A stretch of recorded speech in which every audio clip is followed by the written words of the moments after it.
हो वृक्ष भले खड़े, हो घने, हो बड़े, एक पग छां भी मांग मत, मांग मत, मांग मत।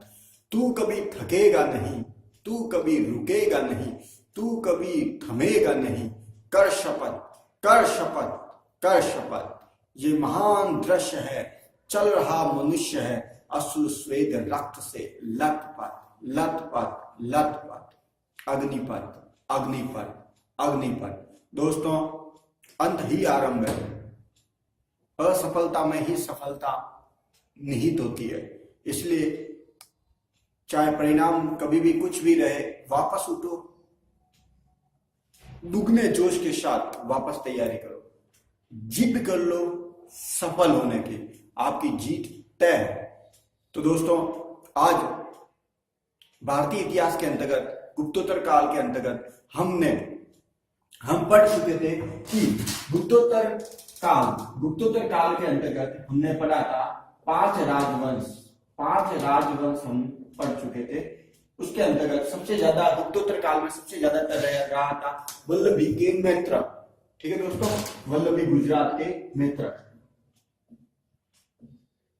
उसके बाद में सबसे इंपोर्टेंट था पुष्यभूति वंश, थानेश्वर का पुष्यभूति वंश, बंगाल का गौड़,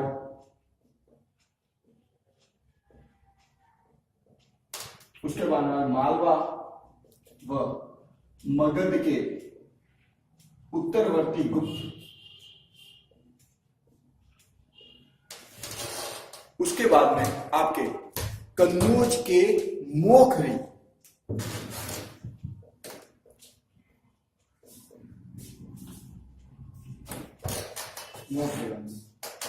हर्षवर्धन के दोस्तों, इनमें से सबसे अधिक समय तक ये रहा था, लेकिन सबसे ज्यादा प्रभावी ये था।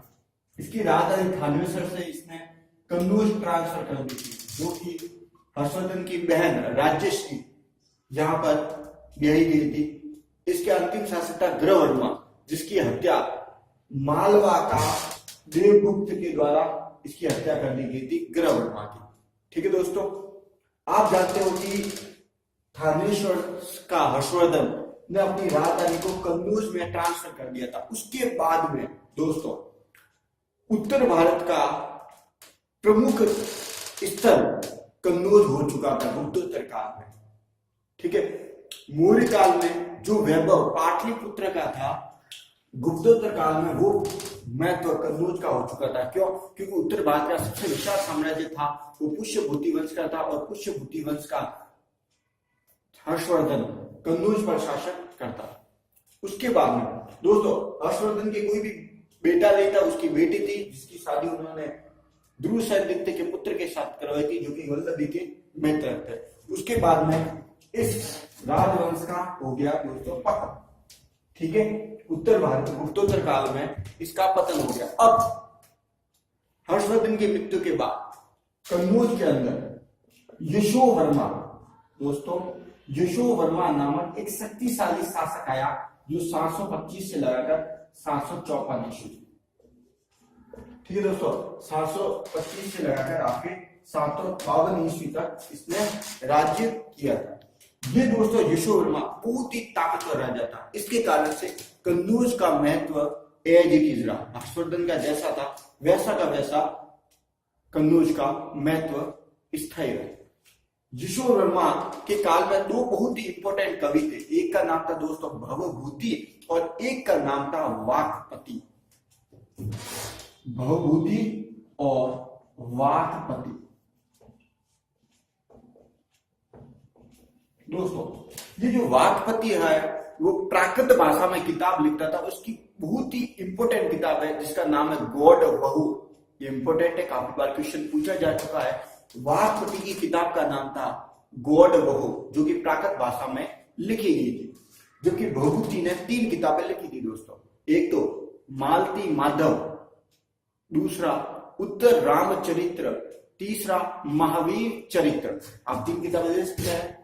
भवभूति की 3 किताबें हैं, उत्तर रामचरित्र, महावीर चरित्र और मालती माधव।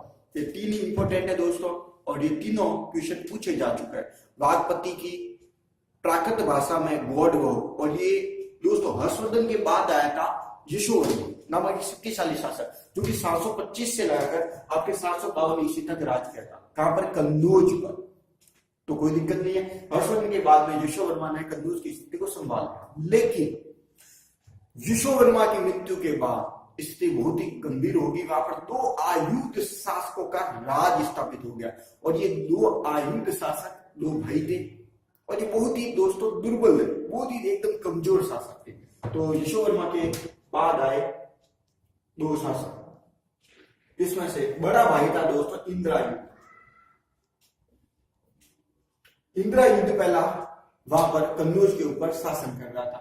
अब दोस्तों बात ये होगी इस इंद्रायुध के ऊपर, ठीक है, सबसे पहले इस इंद्रायुध के ऊपर आक्रमण किया गुज्जर पतियार शासक वत्सराज ने, और स्टार्ट कर दिया त्रिपक्षीय संघर्ष। तो त्रिपक्षीय संघर्ष को प्रारंभ करने वाला पहला शासक था गुज्जर पतियार वंश का वत्सराज। अब देखो दोस्तों, जो पहले सबसे पहले त्रिपक्षीय संघर्ष की शुरुआत करता है वही सबसे अंत में विजयी होता है। आप इसको याद करने की ट्रिक क्या है? गुज्जर दूध वगैरह पीते थे, जो दूध पिएगा वो ताकतवर होगा, जो ताकतवर होगा वही त्रिपक्षीय संघर्ष में विजय प्राप्त करेगा। तो विजय प्राप्त करने वाला शासक इन त्रिपक्षीय संघर्ष पहली बात तो किन के मध्य हुआ था वो अपन देखेंगे। उससे पहले देखते हैं कन्नौज में 2 भाइयों का राज था, एक इंद्रायुध और एक चक्रायुध। अब ये बात आती है कि कन्नौज पे वो सब आक्रमण करना ही क्यों चाहते थे? क्योंकि दोस्तों कन्नौज क्या है कि पहले उत्तर भारत में एक राजनीतिक सत्ता का प्रमुख केंद्र बिंदु था, इसीलिए हर कोई इस कन्नौज के ऊपर आक्रमण करके इसको ऊपर अधिकार प्राप्त करना चाहता था। जैसे मध्यकाल में दिल्ली महत्वपूर्ण थी, उसी तरह उत्तर काल में कन्नौज था। अब कन्नौज व्यापारिक राजमार्ग के बीच में थी, इसलिए उसका वैभव बहुत ही बढ़िया था। वो आर्थिक दृष्टि से भी कन्नौज एक महत्वपूर्ण नगर बन चुका था, ठीक है। उसके बाद में त्रिपक्षीय संघर्ष, बात आती है त्रिपक्षीय संघर्ष, तो 3 के बीच में होगा। पहला शासक था दोस्तों गुजरात का भीनमाल का, आपने गुज्जर पतिहार वंश, गुज्जर पतिहार वंश। उसके बाद में पाल, और फिर आए थे दोस्तों ये आपके महाराष्ट्र के राष्ट्रकूट और बंगाल के पाल। आप देख सकते हो दोस्तों त्रिपक्षीय संघर्ष में 3 जातियों ने हिस्सा लिया था। भीनमाल के गुज्जर पतियार वंश ने, दक्षिण भारत के राष्ट्रकूटों ने, और बंगाल के पालों ने। अब दोस्तों राष्ट्रकूट एकमात्र दक्षिण भारत की ऐसी शक्ति थी जिसने त्रिपक्षीय संघर्ष में भाग लिया था, और उसका पहला शासक था दोस्तों ध्रुव प्रथम।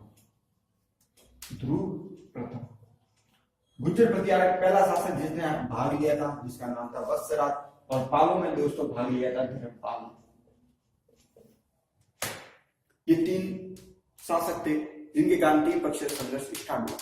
अब बात दोस्तों ये आती है, हमें कैसे मालूम पड़ा कि भाई ये त्रिपक्षीय संघर्ष कितने साल पहले हुआ था, जो कि 150 साल तक चला था। कुछ किताबों में 200 साल तक आता है, लेकिन बड़े तौर पर आपके 150 साल, ठीक है दोस्तों। तो हमें कैसे मालूम पड़ा कि ये त्रिपक्षीय संघर्ष 150 वर्ष तक चला था? तो दोस्तों इसके लिए अपने पास 3 लेख मिलते हैं। एक तो वाणी, रागनपुर और अमोघ वर्ष का संजन तामपत्र। वाणी अमोघपुर और वाणी राघवपुर और अमोघ वर्ष का संजन तामपत्र। वाणी राघवपुर और अमोघ वर्ष का संजन ताम्रपत्र, इसके द्वारा हमें पता चलता है कि ये 150 वर्ष तक त्रिपक्षीय संघर्ष चला था। हर्षवर्धन की दोस्तों मृत्यु के बाद कन्नौज में यशोवर्मा का शासन हुआ। यशोवर्मा 725 से लगाकर 752 ईस्वी तक चला था। उसके बाद इसके शासन काल में 2 कवि थे। पहला कवि यशोवर्मा, जिन्होंने आपके पहला कवि वाघपति जिन्हें प्राकृत भाषा में गॉड वो की रचना की थी। उसके बाद में आपके भगवती जिन्होंने 3 किताब की रचना की। सबसे पहला उत्तर रामचरित्र, महावीर चरित्र, और तीसरा आपके मालती माधव। उसके बाद में ये 3 लेख, एक तो वाणी लेख, राघवपुर लेख और संजय ताम्रपत्र, ये अमोघ वर्ष का है दोस्तों, ठीक है। ये राष्ट्रीय शासक था अमोघ वर्ष। इन तीनों के द्वारा पता चलता है कि त्रिपक्षीय संघर्ष हुआ। अब इस समय यशोवर्मन के समय कश्मीर का शासक था ललितादित्य मुक्तापिंड, ललितादित्य, ठीक है, जिसने कश्मीर में सूर्य मंदिर का निर्माण करवाया था। ठीक है, ये हम देखेंगे बाद में, कश्मीर का राजवंश देखेंगे इसमें, उसमें हम देखेंगे। कन्नौज, कन्नौज के ऊपर एक मुगल शासक इंद्रायुध का शासन था। वत्सराज ने इंद्रायुध को पराजित किया। ठीक है दोस्तों, इंद्रायुध को पराजित कर दिया और इसको खुद गद्दी पे बैठा दिया। अब धर्मपाल ने इंद्रायुध को, उसके बाद में जैसे ही ये वापस आया, ध्रुव प्रथम ने वत्सराज को हरा दिया। अब इसका फायदा उठाकर धर्मपाल ने इंद्रायुध को वापस हराकर चक्रायुध को बैठा दिया। तो अब यहां पे कौन बैठा है? चक्रायुध बैठा है, किसका? धर्मपाल। तो ये तो हुआ दोस्तों प्रथम चरण। वापस एक बार देखते हैं, देखो यहां पर शासक है वत्सराज और यहां पर राज कर रहा है आपके कन्नौज पे राज कर रहा है इंद्रायुध। वत्सराज ने पहले इंद्रायुध को पराजित कर दिया और खुद के प्रतिनिधि के तौर पर इंद्रायुध को बैठा दिया। मतलब क्वेश्चन ये भी आता है कि वत्सराज ने किसका पक्ष लिया? इंद्रायुध का पक्ष लिया। अब ये जैसे ही यहां पर आया, ध्रुव प्रथम ने वत्सराज को हरा दिया। अब इसकी सत्ता है कमजोर पड़ गई, इसलिए धर्मपाल ने इंद्रायुध को हरा दिया। इंद्रायुध को हराकर उसकी जगह पर बैठा दिया चक्रायुध को। तो अंतिम समय में पहला चरण था, उसमें कौन विजय हुआ दोस्तों?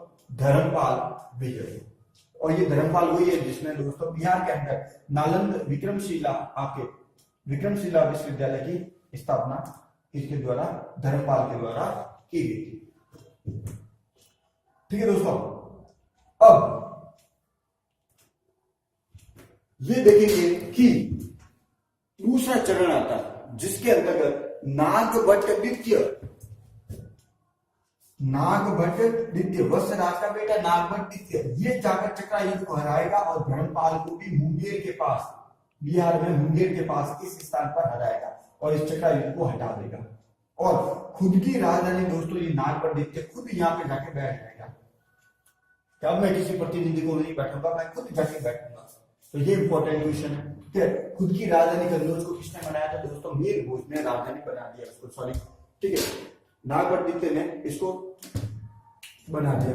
ठीक है, उसके बाद में अंतिम रूप से दोस्तों ये धर्मपाल को हरा चुका है नागभट्ट द्वितीय। अब नागभट्ट द्वितीय के बाद में दोस्तों आता है इस शासक मिहिर भोज। ये मिहिर भोज अंतिम रूप से स्त्री पक्ष संघर्ष में विजय होता है और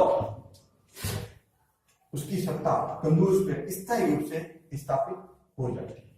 तो ये त्रिपक्षीय संघर्ष में दोस्तों गुज्जर प्रतिहार वंश यहाँ पर स्थापित हो जाता है, जिस संघर्ष कम से कम दोस्तों 150 वर्ष तक चला था। अब इंपोर्टेंट दोस्तों ये है कि इसके समकालीन कुछ शासक हैं जिनके बीच में चरण चले थे त्रिपक्षीय संघर्ष के। तो ये राजधानी बनाएंगे दोस्तों नागभट्ट द्वितीय ने, गुज्जर कन्नौज को राजधानी बनाई थी। मीर भोज ऐसा शासन है जिसके समय में विजय की घोषणा हो चुकी थी, त्रिपक्षीय संघर्ष की लगभग जीत तय हो चुकी थी।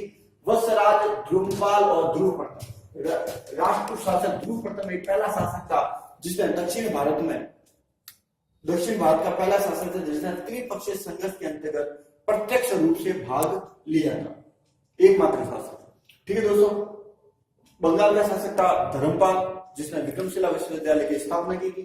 उसके बाद में आपके नागभट्ट द्वितीय, वत्सराज का बेटा आता है नागभट्ट द्वितीय। उसके बाद में आता है दोस्तों मीर भोज। मीर भोज के काल में अरब यात्री सुलेमान आया था। ये बहुत ही इंपोर्टेंट दोस्तों, मीर भोज के समय अरब यात्री सुलेमान आया था। नागभट्ट द्वितीय नेपाल को वापस पराजित करता है। उसके बाद में गोविंद द्वितीय भी उसमें भाग लेता है। ठीक है, मीर भोज का संप्रदाय विग्रहपाल, उसके बाद में अमोघ वर्ष प्रथम, और अमोघ वर्ष प्रथम का दोस्तों था संजय ताम्रपत्र। उसके बाद में आता है दोस्तों महेंद्रपाल प्रथम, उसके बाद में आता है नारायणपाल और ये है कृष्ण द्वितीय। इन सबके समय में दोस्तों चला था संघर्ष। फिर महिपाल प्रथम और इंद्र द्वितीय। उसके बाद में त्रिपक्षीय संघर्ष आपके समाप्त हो जाता है। ये आपके गुप्तोत्तर काल का त्रिपक्षीय संघर्ष समाप्त होता है, जिसकी हमें जानकारी मिलती है वाणी, रागनपुर और संजन ताम्रपत्र के द्वारा हमें जानकारी मिलती है। तो दोस्तों हमने देखा त्रिपक्षीय संघर्ष 150 वर्ष तक त्रिपक्षीय संघर्ष चला। इसमें 3 जातियों ने भाग लिया। दक्षिण का राष्ट्रकूट शासक ध्रुव प्रथम सबसे पहले आया। भीनमाल का गुज्जर बतियार वंश वत्सराज सबसे पहले उसने आक्रमण किया। उसके बाद में पाल का जाति थी, पाल वंश बंगाल की जाति, और इसमें से आए थे धर्मपाल। इन तीनों ने मिलकर प्रथम चरण में युद्ध किए थे, जिसमें से प्रथम चरण में विजय हुआ था धर्मपाल। ठीक है दोस्तों, और अंतिम रूप से विजय हुआ था मिहिर भोज, और कन्नौज को राजधानी बनाया था गुज्जर बतियार वंश ने, और वो शासक था दोस्तों नागभट्टदित्य, जो कि वत्सराज का पुत्र था। आपके त्रिपक्षीय संघर्ष में इंपॉर्टेंट है कि हर्षवर्धन की मृत्यु के बाद कन्नौज पर अधिकार किया था यशोवर्मा ने। यशोवर्मा के दोस्तों 2 कवि थे, उनके दरबार में रहते थे। एक तो वाकपति जिसने प्राकृत भाषा में कौरवों की रचना की थी, एक भवभूति जिसने 3 लिखा था, मालती माधव, उत्तर रामचरित और आपके महावीर चरित्र। ठीक है दोस्तों, अब हम देखेंगे गुप्तोत्तर काल में सामाजिक व्यवस्था, आर्थिक व्यवस्था, व्यापार और धर्म। ठीक है दोस्तों, अगले वीडियो में हम ये देखेंगे। तब तक के लिए नमस्कार। जवाब तेरा कोई ना जवाब